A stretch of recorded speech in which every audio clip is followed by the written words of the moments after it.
L'invité de France Info ce matin est Benoît Hamon. Jean-Michel Apathy. Bonjour Benoît Hamon. Bonjour Jean-Michel Apathy. Le climat est lourd ces jours-ci, le climat politique est lourd. Avant de décoller de Sydney, Emmanuel Macron, qui était là-bas en déplacement officiel, il est maintenant en Nouvelle-Calédonie. Depuis Sydney, donc, Emmanuel Macron a déploré, dénoncé les pyromanes indignés des responsables politiques qui ont en permanence un discours d'agitation. Ils n'ont jamais accepté la défaite. Emmanuel Macron faisait référence au désordre du 1er mai. Il en rend responsable les pyromanes indignés, sous-entendu. Le sous-entendu était assez clair pour qu'il le comprenne lui-même. Jean-Luc Mélenchon qui, d'après le président de la République, a un discours de radicalité qui explique les violences que nous avons constatées. Et donc, évidemment, Jean-Luc Mélenchon, hier, c'était sur France Bleu, a répondu à Emmanuel Macron. C'est assez indigne de sa part que d'assimiler la France insoumise à des violences dont elle a eu à souffrir elle-même, parce que le chef de l'État est resté absolument muet quand, en septembre dernier, les mêmes ont attaqué notre marche et notre podium. Mais surtout que je pense que ceci n'est pas une stratégie révolutionnaire, c'est juste un coup de main qui est donné à nos pires ennemis. Qui est responsable de la violence ? Le gouvernement ? Le discours radical de Jean-Luc Mélenchon ? Moi, je vous le dis, je pense que alors là, cette polémique n'a aucun intérêt. Je pense que la violence des Black Blocs est indifférente à Jean-Luc Mélenchon et à Emmanuel Macron. La gauche radicale, elle est-elle trop ? Je pense qu'il y a cette violence-là, en tout cas, telle qu'elle s'exprime, elle s'exprime contre tous les symboles de ce qu'elle combat, le capitalisme, donc des entreprises, l'État, et elle est indifférente à Emmanuel Macron et à Jean-Luc Mélenchon. Donc leur petite polémique n'a pas beaucoup d'intérêt. Ça n'est pas une petite polémique. Enfin, je ne pense pas que ça le soit. À se renvoyer la balle, je ne pense pas que ça ait beaucoup d'intérêt. Je ne pense pas que ça ait beaucoup d'intérêt. Ouais. Ce qui ne veut pas dire aujourd'hui qu'il faille essayer de réfléchir à cette radicalisation de la société française. Est-ce que la gauche est trop radicale ? C'est ça ma question. Mais est-ce que la gauche à laquelle vous appartenez est trop radical? Je ne le crois pas, objectivement. D'abord, le mouvement qui est le mien n'a rien d'un mouvement trop radical. Il peut avoir des idées radicales qui veulent radicalement changer la société. Je pense par exemple aux questions écologiques. Nous voulons radicalement changer de modèle de développement. Mais ça ne passe pas forcément par la violence des mots, par la violence des phrases, par la violence physique. Ce que semble dire Emmanuel Macron et ses proches, c'est que Jean-Luc Mélenchon et la France Insoumise entretiennent un climat de tension qui, vous avez sans doute raison, indépendant des Black Blocs, mais ça crée un climat qui est peut-être favorable. Non, mais j'entends ce que dit Emmanuel Macron, mais on pourrait légitimement lui renvoyer que quand on fait des gestes exclusivement en direction des plus riches, on entretient aussi une radicalité parce que sa politique est brutale. Elle est brutale quand elle diminue le service public, elle est brutale quand elle piétine aujourd'hui le dialogue social, et cette violence-là qu'exerce Emmanuel Macron, qui est une violence symbolique, elle crée forcément de la violence sociale. Donc on peut jouer à se renvoyer la balle. La question est, doit-on continuer dans la voie qui, à mes yeux, est une impasse, qui est celle choisie par Emmanuel Macron, qui est une voie, finalement, exclusivement libérale au sens où elle croit d'abord dans les marchés. Je veux dire, son projet politique, c'est le marché. Que veut dire la concurrence. Continuer, il est au pouvoir. Mais de poursuivre jusqu'en 2022. Cette politique-là crée des inégalités, crée des fractures qui, elles, au cœur desquelles, aujourd'hui, se développent des violences qui sont des violences qui peuvent ébranler la société française. C'est le cas aujourd'hui. Continuer une formulation ambiguë parce qu'il y a un rythme démocratique. Je le dis parce qu'il y a des élections à venir, qu'il y a des élections européennes qui remettront et j'espère que ces élections remettront en cause les choix politiques qui sont faits par ce gouvernement, tant au niveau européen qu'au niveau national. Ils ne concerneront pas le gouvernement directement. Mais je le fais à dessein, parce que j'observe les choix qui sont faits. On n'en parle pas, par exemple. Cette semaine, pour une fois, vient de Bruxelles, c'est pas toutes les semaines, une directive qui est un progrès social.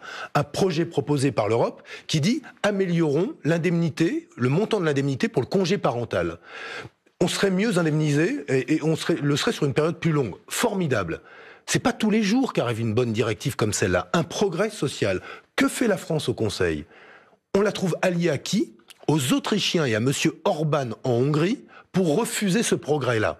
Eh bien, on se rend compte, dans les faits, qu'au bout du compte, Emmanuel Macron est moins européen qu'il n'est finalement libéral. Son projet, c'est le marché avant d'être l'Europe. Sinon, il aurait choisi de soutenir un projet qui est un projet qui améliore la vie des Français et des Européens. Et je dis cela parce que ça n'est pas neutre aujourd'hui de faire ces choix-là, qui sont des choix obsédés par la question des déficits budgétaires, au moment où notre pays a besoin d'un peu de baume, de quelques pansements, un peu de progrès. Et il ne fait pas le choix du progrès. C'est aussi pour cela qu'il y a beaucoup de violence, beaucoup de radicalité dans la société française. Mais est-ce que vous souhaitez que, je sais pas, son mandat s'interrompe avant le terme? Est-ce que y a quelque chose comme ça? Mais je vous dis, c'est votre formulation tout à l'heure qui dit ça. Ne cherchez pas de volonté de ma part d'interrompre le mandat. S'il s'interrompait, je ne serais pas mécontent que les mauvaises politiques s'interrompent.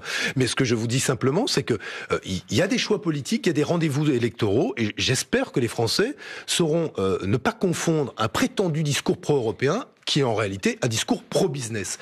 Emmanuel Macron, son projet, c'est un projet pro-business. Et d'ailleurs, c'est pour ça qu'il va supprimer l'exit tax, qui est une mesure qui luttait contre l'évasion fiscale. C'est pour ça qu'il a limité la fiscalité sur le capital. C'est pour ça qu'il a baissé l'ISF, etc., etc. Un projet pro-business peut-il redonner de la cohésion sociale à ce pays? Je ne le crois pas.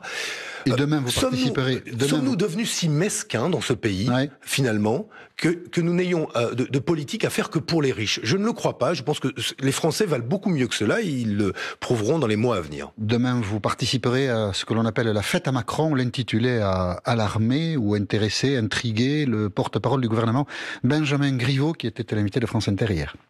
Dans le langage populaire, faire la fête à quelqu'un, ça peut avoir une double signification. Il y a un côté sympathique et festif, et puis il y a un côté plus violent, on va lui faire sa fête. Bon. Donc on craint aussi que des violences puissent avoir lieu, et donc il est normal qu'on renforce les dispositifs de sécurité, et chacun doit pouvoir manifester calmement. C'est ambigu la fête à Macron ? Non, mais ce qui est pas sérieux, c'est la manipulation. Il y a manipulation. Oui, il y a manipulation de Griveaux, il y a manipulation du gouvernement. Personne dans ceux qui organisent cette manifestation. Les membres de Génération ont participé au comité d'organisation de cette manifestation. On y parle de fêtes, on y parle de stands, on y parle de pique-nique. Personne n'a envie de se retrouver au milieu des gaz lacrymogènes et des black blocs. Personne. Donc, essayez de dire aujourd'hui que si les gens viennent dans la rue... Mais la fête à Macron, c'est pas qu'amical, la fête à Macron. On est quand même pas dans un pays... Non, mais on est en France. Le débat politique, il est parfois, il est vif. Là, honnêtement, c'est un mauvais procès. Et bon, c'est assez, objectivement assez misérable. Alors, donc vous ne regrettez pas la détermination, l'appellation de cette... Non, je la regrette pas. Et vous y serez demain? Mais évidemment que j'y serai, mais... Et je le dis tout de suite, comme je l'ai fait, comme je l'ai dit... le 1er mai, le drame, c'est quand ces moments qui sont des moments de revendication, où on dit des choses, où il y a des messages que les citoyens qui descendent dans la rue veulent passer au gouvernement, c'est quand ces messages s'effacent parce qu'il y a de la violence. Et ben la violence, dans les faits, elle ne sert pas ceux qui manifestent. C'est pour ça qu'aucun de ceux qui demain iront pique-niquer ou défiler, et j'appelle les Français nombreux à y aller, n'a envie que cette journée du 5 mai soit salie et souillée par des violences. France Info. Benoît Hamon, membre fondateur du mouvement Génération, ancien ministre et l'invité de France Info ce matin, Jean-Michel Apathy. Vous avez changé de mot de passe, Bruce? Moi, oui. Oui, vous avez changé, moi aussi. Et vous? Pas moi. Pas encore. Donc il faut y aller. Oui, donc on peut encore vous pirater, c'est ça qui est pas... Absolument, il vous reste 10 minutes là. Grève à la SNCF. Aujourd'hui, il y a un trafic un peu plus important que les autres jours de grève. Est-ce que le mouvement s'essouffle, Benoît Hamon? Le mouvement, il est fait pour durer. Ce qui serait bien, c'est que le gouvernement se mette à discuter un petit peu quand même. Ce qui est incroyable, c'est aujourd'hui cette forme d'étanchéité à toute forme de discussion. C'est valable pour les cheminots, c'est valable pour l'hôpital, c'est valable pour l'école. Est-ce que ça s'essouffle à la SNCF? Mais moi, je suis pas, j'ai pas un thermomètre et un baromètre pour vérifier si ça s'essouffle ou pas. D'abord, ce mouvement est un mouvement dans la durée. J'ai pas le sentiment, moi, des rencontres que je peux avoir avec les syndicalistes cheminots que la détermination baisse. Au contraire. Mais je le dis, c'est quand même incroyable que dans une grande démocratie comme la nôtre, ce gouvernement soit incapable du moindre dialogue. N'y voyez-vous pas une régression? Moi, j'y vois un vrai recul. On peut pas continuer à réformer à coups de matraque. Qu'est-ce qu'il faudrait? Parce que qu'est-ce qui se passe à l'université? Non, mais qu'est-ce qui se passe à l'université? La matraque. Ouais. Qu'est-ce qui se passe aujourd'hui chez les cheminots? Le passage en force. À l'hôpital, on annonce 1 milliard d'économies supplémentaires à l'hôpital. On avait eu Emmanuel Macron parlant la larme à l'œil au personnel soignant, leur disant qu'ils comprenaient leur situation. On fait 1 milliard d'euros d'euros pour l'année qui vient d'économie à l'hôpital. Tout n'est pas sur le même plan. Hein. Mais pardon, il y a vous allez vous faire soigner à l'hôpital lundi, tout n'est pas sur le même plan. Oui, mais tout n'est pas sur le même plan. Moi, je mets sur le même plan une attitude qui consiste lundi, Édouard Philippe reçoit les syndicats de cheminots. Non mais lundi 7 mai. Mais il annonce je ne céderai rien. Donc c'est incroyable. Sur quoi vous voudriez l'avoir cédé? Mais d'abord sur le statut des cheminots et sur le service public. Je redis aujourd'hui, si cette réforme passe et vous le vérifierez, vous aurez des fermetures de lignes et de gares comme la direction de la SNCF l'a annoncé parce qu'elles sont jugées non rentables. Cela veut dire que le service public est soumis aux règles du marché, au business, comme je l'expliquais tout à l'heure, et qu'on accepte donc que pour certains il y ait de l'autopartage et des autocars, et pour d'autres des trains. Si c'est ça demain la France, croyez-vous que le discours sur l'égalité ait une quelconque chance encore d'être partagé par les Français? Eh bien, je ne le crois pas, c'est la raison pour laquelle il faut se battre contre cette réforme. Le Premier ministre ne dit pas « je ne céderai sur rien ». Il dit « il y a deux choses qui sont non négociables ». C'est pas tout à fait la même chose. Mais écoutez, ça bouge pas. Ça fait combien de temps que les Français, que certains font grève et que d'autres n'ont pas leur train? On pourrait peut-être, au nom d'une conception idéologique de l'avenir du rail, et au profit de quoi? D'une réforme qui est anti-écolo, parce qu'elle va favoriser les déplacements sur la route et moins par le rail, et de surcroît anti-égalitaire parce qu'elle remettra en cause le principe selon lequel tout le monde a le droit d'avoir un train et une gare. Eh bien, c'est ça, à la fin, que nous aurons avec cette réforme de la SNCF. Et je le redis, les cheminots, ils se battent pas que pour leur statut. En plus, ils en ont un peu marre qu'on raconte beaucoup d'histoires sur des fameux départs à la retraite quand ils sont obligés de cotiser, comme vous, le même nombre d'annuités pour pouvoir partir avec une retraite à taux plein. La réalité, c'est qu'on veut, et qu'ils veulent, et ils ont raison, au nom du sens qu'ils donnent à leur mission, ils veulent que subsiste dans ce pays un service public. Eh bien, je partage avec eux cette exigence-là, et je crois que les Français sont nombreux à vouloir que reste dans ce pays un service public de haut niveau. Vous étiez dans la rue le 1er mai Oui. Vous étiez dans la rue. Florian Philippot, qui dirige, président des Patriotes et qui était, il n'y a pas si longtemps que cela, au Front National, y était aussi. Et lui reproche aux manifestants, notamment à la CGT, de ne pas tirer toutes les conclusions de leur combat. On écoute Florian Philippot, il était notre invité hier. On manifestait pour le 1er mai contre, évidemment, l'austérité et contre la destruction du service public. Moi, ce que je reproche à la direction de la CGT et d'autres syndicats d'ailleurs, à la direction, c'est de ne jamais aller au fond du problème. Et notamment, on n'explique pas que c'est la transposition d'une directive européenne. Il faut aller au fond du problème. C'est une directive européenne qui justifie et légitime la réforme, dit Florian Philippot. Non, c'est parfaitement faux. Il y a une directive qui ouvre à la concurrence, mais qui n'oblige pas à la privatisation et à la remise en cause du service public. Rien. S'il n'y avait pas la directive, il n'y aurait pas de problème. Non, mais d'accord. Ce que je veux simplement dire, c'est qu'aujourd'hui, il y a des choix politiques qui sont faits par ce gouvernement de remise en cause du service public qui, dans le domaine du rail, peuvent être justifiés par l'existence d'une directive européenne. Mais écoutez-moi. On pourrait ouvrir la concurrence et rien changer. Je vais au bout. Qui donc, en matière de rail, peuvent être justifiés par une directive européenne et dans d'autres domaines ne le sont pas du tout. Ne voyez-vous pas une cohérence dans tout ce que fait le gouvernement? Il ne croit pas à la régulation publique. Il ne croit pas qu'il faille maintenir un État-providence avec un code du travail, une sécurité sociale et des services publics qui protègent les Français et régulent à minima le marché. Il ne croit pas à cela. On peut ouvrir à la concurrence et rien changer? Mais on a déjà changé beaucoup de choses. La question. Mais je vous le dis, aujourd'hui, on doit reprendre la dette de la SNCF. Il y a un fonctionnement déficitaire de la SNCF. Oui, parce qu'il y a eu des choix d'investissement qui fait que l'ouverture à la concurrence serait problématique. Mais justement, au nom d'une logique qui est une logique d'aménagement du territoire. Parce qu'on a voulu faire des choix qui étaient des choix liés au fait que, on croyait au train. Mais si on reprend la dette, si l'État reprend la dette, ce qui coûtera de l'argent aux contribuables au passage, si l'État reprend la dette, il ne faut plus que le déficit se creuse. Il faut s'assurer qu'il n'y aura pas de nouveau déficit. Mais quel est le résultat? Il y a bien des choses qu'il faut changer, je ne sais pas lesquelles. Donnez-moi le dernier résultat de la SNCF l'année dernière. Ils ont gagné de l'argent. Voilà. Absolument. Donc, arrêtons de dire aujourd'hui qu'on perd de l'argent à cause du statut des cheminots quand on en gagne. Voilà. Bon. Donc, rien changer, on peut ouvrir la concurrence. Je dis pas rien changer. Je ne dis pas rien changer. Je dis qu'aujourd'hui, le choix politique qui est fait, c'est démanteler.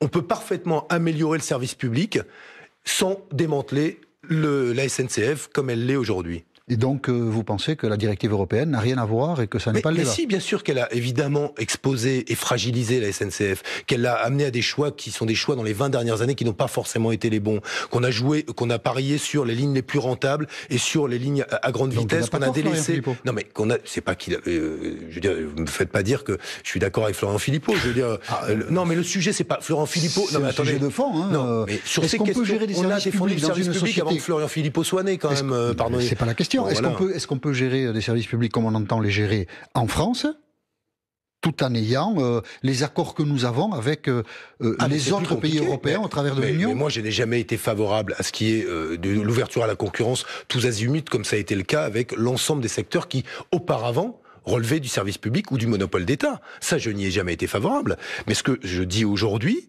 et qu'il est important de dire, c'est que d'abord, on peut faire des services publics nouveaux, qu'il faut pas avoir d'attitude forcément défensive à l'égard des services publics. Je pense à la petite enfance, je pense au grand âge, je pense à la réflexion qu'on doit avoir aujourd'hui sur l'information et Internet et sur les communs. Et voilà des sujets dans lesquels on doit être offensif. On doit être évidemment à l'égard de toute volonté de mise en concurrence aujourd'hui plus que prudent et voire même stopper toutes les mises en concurrence supplémentaires. Mais soyons clairs, quoi qu'il se passe, quoi qu'ait fait l'Europe, le gouvernement lui poursuit un projet idéologique, et ce projet-là, il est dans tous les secteurs de remettre en cause le service public. France Info. Benoît Hamon, ancien ministre, membre fondateur du mouvement Génération et l'invité de France Info ce matin, Jean-Michel Apathy. Vous avez mené l'année dernière une campagne présidentielle, vous avez eu recours à une société qui s'appelle GL Events, que les spécialistes connaissent, mais nous on la connaissait pas forcément. Vous avez payé les factures normales de la part de ce prestataire de service qui est un loueur de salle, un organisateur de meetings, et visiblement Emmanuel Macron a eu des réductions importantes de la part de cette société. Vous vous dites c'est le commerce, c'est comme ça, vous vous dites certains ont bénéficié d'avantages auxquels moi je n'ai pas eu droit. Factuellement, certains ont bénéficié d'avantages auxquels des avantages qui vous choquent, qui vous paraissent anormaux.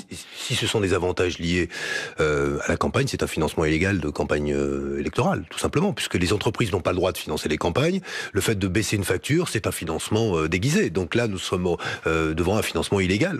C'est aussi simple que ça. Ça vous paraît évident? Non, mais le mot est lâché. Les entreprises n'ont pas le droit de financer les campagnes électorales. Si au lieu de payer 40 000, vous payez 20 000, ça équivaut à une subvention de 20 000 €. Vous êtes d'accord? Bon, donc c'est un financement. Pourquoi ça a été fait? Qu'est-ce qu'on fait alors? Mais pourquoi? J'en sais rien du tout. Demandez ça à Gérard Collomb, Emmanuel Macron et tous leurs copains du CAC 40 et tous ces gens qui ont beaucoup d'argent et qui ont largement financé la campagne d'Emmanuel Macron. Qu'est-ce qu'on fait si on est face à un financement illégal? Est-ce qu'il faut faire quelque chose? C'est la justice qui se saisira elle-même, j'imagine, si elle juge qu'il y a matière à. Pour l'instant, ça n'est pas le cas. Certains s'étonnent que le parquet financier n'ait pas encore bougé, oui, qu'il n'ait rien fait. Donc j'attends de voir, moi, mais vous le souhaitez? J'aimerais qu'en tout cas on creuse un tout petit peu, parce que manifestement il y a un peu plus que un rabais par-ci, un rabais par-là. Donc il y a un problème, c'est que les comptes ont été validés. Les comptes ont été validés, les comptes de campagne. Oui, mais je sais bien, ils ont été validés. Il y a eu des observations qui ont été faites. C'était pas de nature. Soyons clairs, ça n'invalidera pas l'élection d'Emmanuel Macron. Si on revenait sur cette affaire-là, mais ça dit une chose. Ça dit si oui ou non. Cette campagne a été financée honnêtement ou pas. Voilà. Si c'était un financement illégal, ce serait donc malhonnête. Voilà. Et vous dites que ça ne remet pas en cause l'élection, mais non, si on est élu, objectivement, si on est élu avec une campagne qui a été financée de manière malhonnête, oui, mais c'est ainsi que la France est faite et que la loi est faite jusqu'à présent. Mais on peut le regretter. Mais en tout cas, je préfère dire ce qui, mon sens, est le droit et ce qui va se passer. Mais j'aimerais que et certains s'étonnent que le parquet financier, qui notamment quand l'affaire Fillon a démarré, avait réagi au quart de tour. Là, il a l'air de roupiller un peu le parquet financier. Donc, s'il nous écoute, on verra bien. François Hollande, vous connaissez? Il est de retour et il vous a pas oublié, on l'écoute. Qui s'est présenté aux élections pour le Parti Socialiste? Sur quelle politique? Un frondeur. Il a fait combien, le frondeur? 6. Bon. Donc, c'est pas ma politique qui a été jugée là. Bon. C'est celle qui a été contestée par moi, qui a été ainsi sanctionnée. Et globalement, dans sa promotion du livre qu'il est en train d'effectuer, François Hollande vous reproche d'abandonner la culture du gouvernement. J'ai pas envie de commenter le passé. Pour moi, tout ceci n'est qu'une manière de faire revivre un passé qui, sur le plan politique, et à mes yeux révolu. Mais vous voyez le succès de François Hollande, est-ce qu'il est aussi révolu que ça? Son livre se vend beaucoup, les files d'attente pour le faire dédicacer sont importantes. J'aurais préféré qu'il ait plus de succès politique qu'il n'a de succès en librairie. Bien sûr, mais est-ce que ça ne prouve pas qu'il reste quand même un acteur politique? Vu l'écho qu'il rencontre. Je vous dis, moi, c'est plus tellement un sujet qui m'intéresse. Vous voulez plus en parler. Vous avez le droit. Vous avez fait un tweet, on parlait des tweets, tiens, tout à l'heure, j'y pensais pas. Vous avez fait un tweet curieux hier soir. Vous souhaitez qu'Éric Zemmour soit privé de parole. Il a été condamné hier par la cour d'appel définitivement pour provocation à la haine religieuse. Et vous avez dit, il serait temps que les employeurs d'Éric Zemmour en tirent les conséquences. Oui, je crois qu'aujourd'hui, on peut pas finalement laisser penser que on peut être islamophobe, encourager à la haine des autres et tranquillement tenir un micro, être rémunéré pour cela et penser que c'est une opinion.